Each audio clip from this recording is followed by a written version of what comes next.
The Lampoon climaxed with Cartman receiving the Charlie Kirk Award for Young Master Debaters. Days after the episode aired, Kirk himself laughed off the mockery.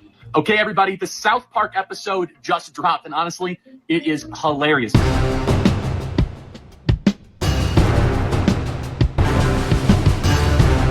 I've been a long time fan of South Park. You know, it's one of my favorite shows of all time. I still hold it in high regard. Don't get it twisted. Well, fuck you, Kyle. I don't want to go to But what I do believe is that lately they have gotten very hacky. The reason I say that is because I don't know if you remember back in the day, they had an episode. It was like, I'm a little bit country, I'm a little bit rock and roll, where they kind of made fun of like the people who were anti-Obama and the people who were pro-Obama, both gave them equal, shit. And then they had the very famous giant douche and turd sandwich episode where they kind of likened voting to picking between a giant douche and a turd sandwich. And they're like, turd sandwich. And it was so good. But in recent years, they have taken this like partisan tack, just like the rest of the media, because everyone has been convinced that Trump is this like unique threat to democracy, right? I have to say, I think South Park has misstepped in a lot of ways. So first of all, the reason, just to give you a couple of proofs of why I think they're hacky. They had a timeline where Mr. Garrison was actually Trump. And so like they had this whole thing where Mr. Garrison was like secretly going out and doing these rallies behind his lover's back and stuff. And, they had this whole timeline of, and then Trump lost and they went back to normal. And they completely ignored Joe Biden entirely. Not one even mean. They just stayed completely out of politics while we had a dead guy at the helm of the country. He is sharp, intensely probing, and detail-oriented and focused. Most thinking people knew that Joe Biden was a dead guy before they crowbarred him in there to get rid of the Bernie Sanders threat.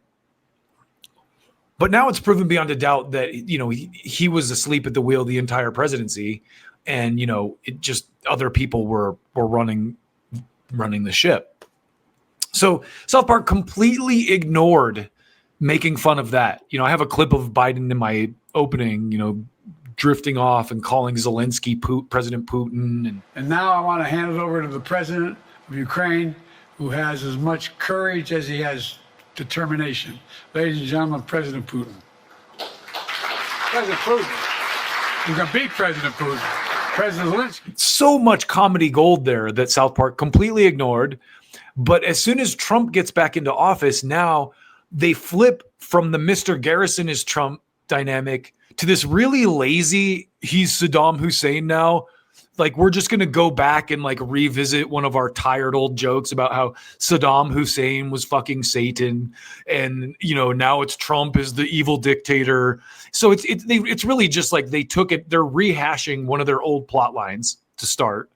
That's the first hacky thing. And then if you saw this Charlie Kirk episode, here, let's just watch this clip from New York Post. This is kind of them making fun of Charlie Kirk before he was killed. If anyone around here is going to be a master debater, it's me.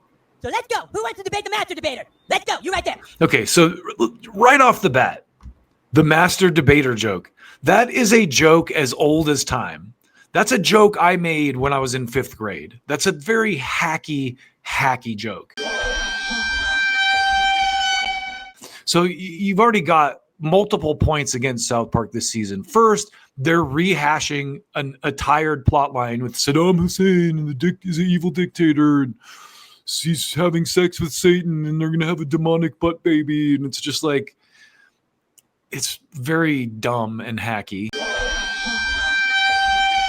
And then you have, the master debater joke. Like, okay, wow, dude, that's a joke I made when I was in 5th grade, guys. You're real genius season, South Park. You're really showing how lazy you guys have gotten. After Charlie Kirk was fatally gunned down while speaking at a college event yesterday, some MAGA supporters are pointing the finger at South Park creators Trey Parker and Matt Stone, alleging they helped fuel the hate. Let's stop right there.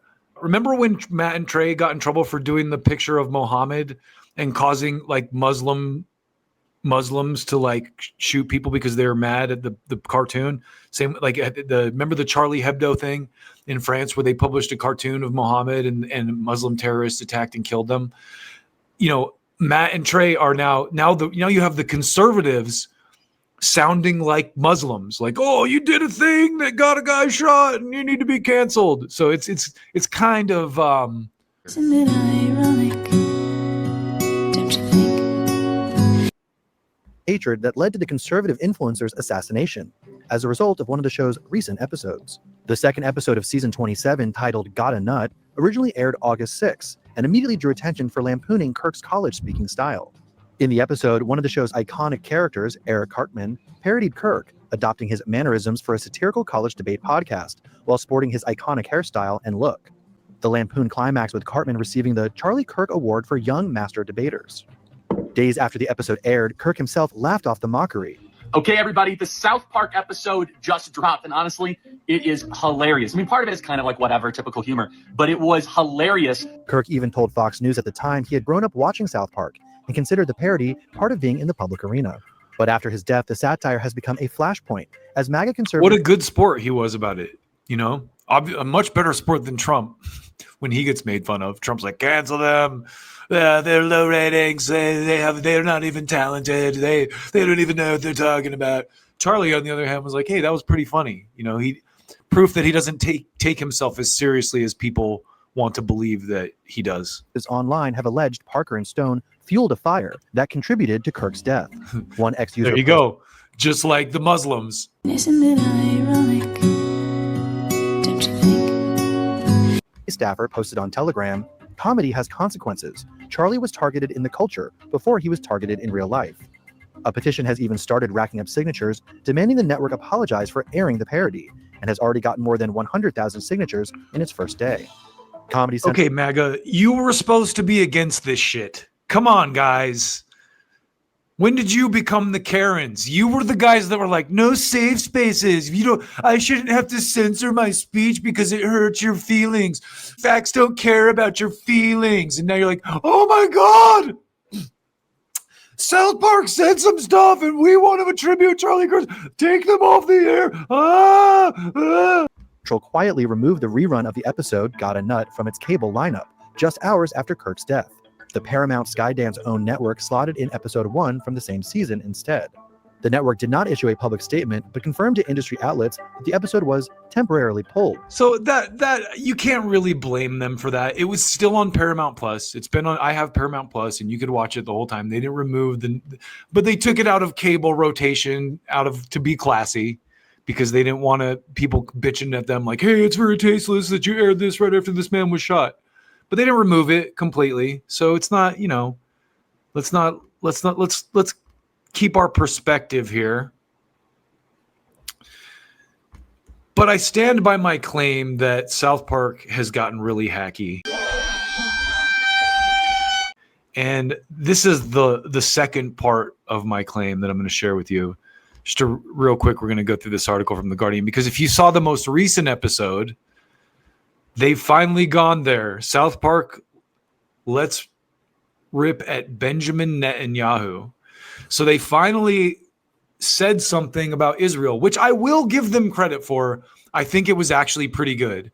The whole episode was about Kyle's mom. They're like, they have these betting apps, they're making fun of the betting apps, which is funny. And, it was good. That's the one thing I'll give. That's another thing I'll give these guys. Their humor is always, I feel like it's always timely and also like timeless. Like they make a good statement about like funny things that are happening, but 10 years from now, the statement they made, I think, will still be funny. And it's very hard to do that in comedy. So like I said, I still hold Matt and Trey in high regard. I just feel like they're getting a little lazy this season and a little hacky. So let's read this real quick, just because I didn't want to play the episode, obviously. So we got to read an article about it. So no matter how hot the political temperature, Matt Stone and Trey Parker's show can be counted on to go for the jugular. And with Brendan Carr in a mountain of poo and Israel's PM in its sights, the latest episode doesn't pull any punches. In 3 weeks since South Park last aired, things have changed. The assassination of right-wing pundit Charlie Kirk exploded already fiery political tensions with the Trump administration and its base, embarking on a campaign of retribution, the likes of which haven't been seen since the McCarthy era, and stating without sufficient evidence that Kirk's murder was the result of wide-ranging leftist plot. Okay, I want to stop right there for a minute, because this is why you're a legacy media outlet, Guardian.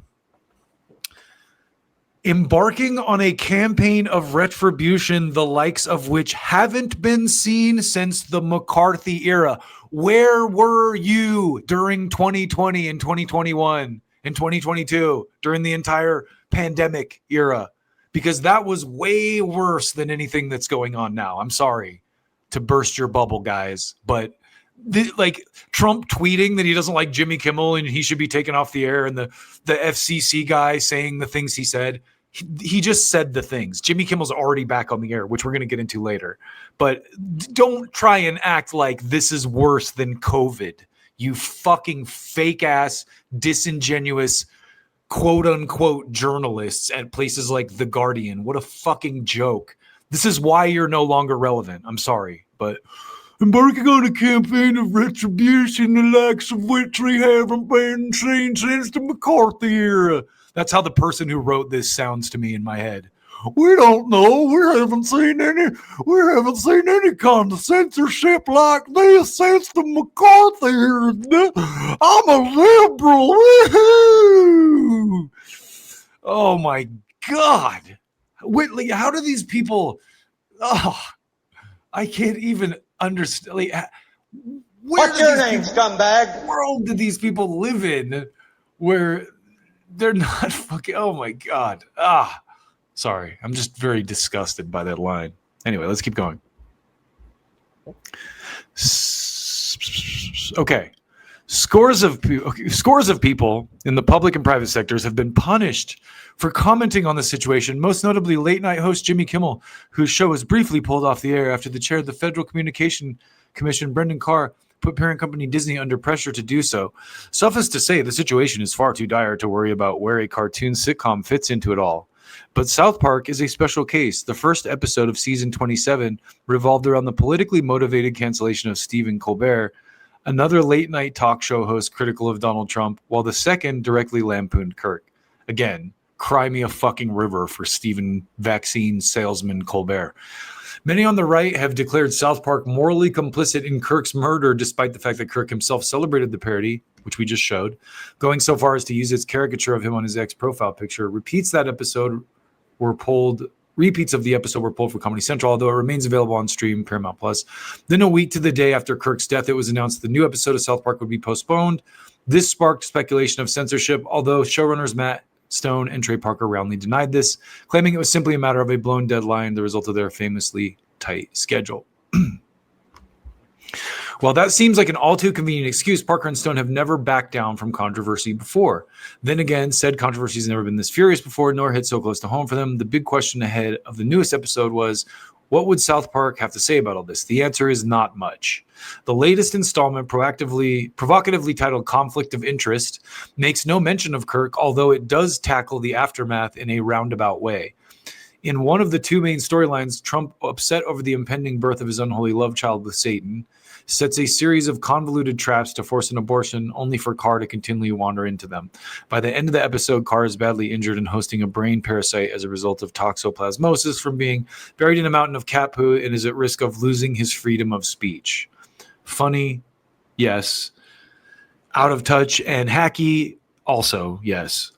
Despite avoiding one of the touchiest subjects of the day, South Park steered headlong into another, finally addressing the genocide in Palestine by way of prediction and market apps.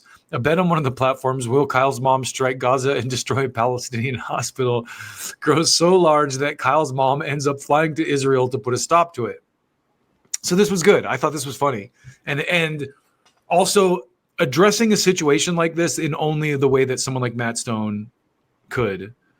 For most of the people, the outrage is directed at all sides, with Kyle angrily yelling, Jews and Palestinians are not football teams that you bet on, and his mother proclaiming it's not Jews versus Palestine, it's Israel versus Palestine. Correct.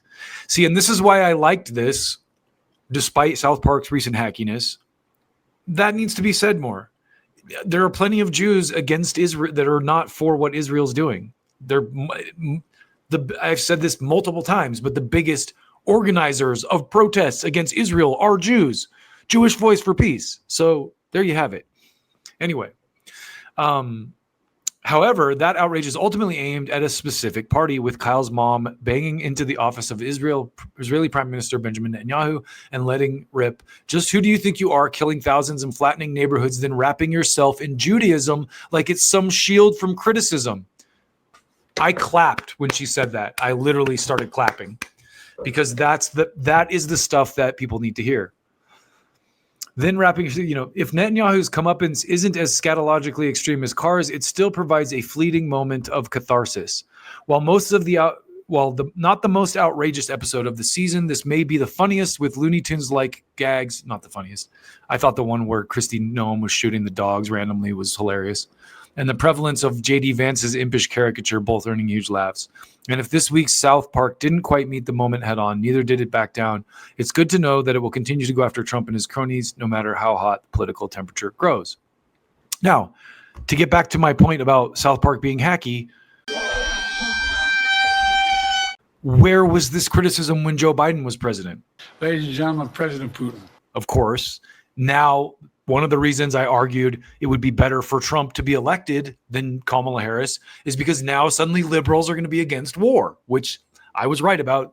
Maybe not so much on Ukraine because they're still convinced that, they still live in Cold War era 80s where Russia is our arch enemy and Russia Did it? No. Russia Did it? Russia Did it? Putin's trying to take over Europe, because they suddenly believe the propagandists who sold them Vietnam, Iraq, Korea, Afghanistan, Iraq the second time, Afghanistan the second time. Someone else is in town, Roger Waters, Pink Floyd. You're obviously Jewish. He's been coming out with a lot of Israeli. And he's been coming out with a lot of very anti-Israel and what people perceive to be anti-Semitic comments. I'm not sure that's the same thing. Right. So what's your position about Roger Waters? Well, first of all, he's a very talented guy. He's written some of the most wonderful music along with Floyd, many, many decades. And it's obviously held up, and he's got lots of fans. There is something to be said for keeping your political and other beliefs off the stage. His choice is to use the stage as a platform to further his point of view. There is a difference between a political statement about Israel and about anti-Semitism. By the way, anti-Semitism also involves Arabs. The definition of a Semite includes the Arab world. So I think he's a well-meaning guy. I don't agree with his point of views, of course. So do you think he's anti-Semitic, or do you think he's anti-Israel I think he is, from my point of view, inflamed, angry about the political situation, as we all are. So there you have it. Gene Simmons made the point that South Park just made. I think that's at least a year old, maybe two. So South Park's finally catching up to Gene Simmons. Good job, South Park. Way to be ahead of the curve. Hey, at least they caught up, Better late than never.